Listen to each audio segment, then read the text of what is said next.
ជំរាបសួរបងប្អូនទាំងអស់គ្នាថ្ងៃនេះខ្ញុំសូមធ្វើការបង្ហាញអំពីម៉ាស៊ីនត្រជាក់ចល័តម៉ាក Genoa ហើយខ្ញុំសូមបង្ហាញទៅមួយ overview ក្តាប់របស់យើងបន្តិចបងប្អូនអាចមើលបាននេះគឺជុំវិញក្តាប់របស់យើងគឺរូបរាងគឺប៉ុណ្ណេះហើយហើយយើងអត់មានត្រូវការដាក់ទឹកឬមួយក៏ដាក់ហ្គេសអីបន្ថែមទេដោយសារតែវាពីរោងចក្រមកគឺមានមួយស្តង់ដារគឺសម្រាប់យើងប្រើប្រាស់តែម្ដងហើយទៅទងជាមួយនឹងការដំឡើងខ្ញុំនឹងបង្ហាញបងប្អូនបន្តិចនេះឧទាហរណ៍ថាឥឡូវយើងត្រូវការដើរពីខាងនេះអញ្ចឹងយើងទាញស៊ីរបស់យើងទៅគឺយើងមានប្រយោគខ្យល់ក្តៅសម្រាប់ទាញខ្យល់ដើរក្នុងបន្ទប់ចេញទៅខាងក្រៅអញ្ចឹងងាយស្រួលក្នុងការប្រើមែនទេយើងគ្រាន់តែទាញគម្លាតហើយទៅទងជាមួយនឹងជាមួយនេះគឺយើងអាចជាប់ជាមួយនឹងផ្នែកខាងគឺនៅខាងមកទៀតរបស់យើងស្រាប់យើងអាចស្បបានហើយផ្នែកខាងក្រោយ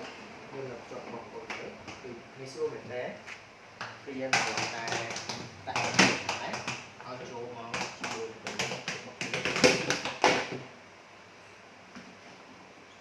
ហើយយើងនឹងចូលតែម្ដងបន្តមកទៀតគឺយើងបង្វិលដើម្បីយកនេះដើម្បីចូលជាមួយលើរបស់យើងខាងនេះតមកគឺយើងស្វិចចុះមកខាងក្រោម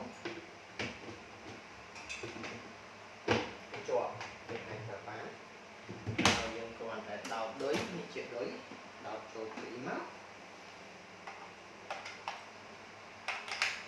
អូខេតមកទៀតយើងគ្រាន់តែចុចដំណើរការប៉ុណ្ណោះ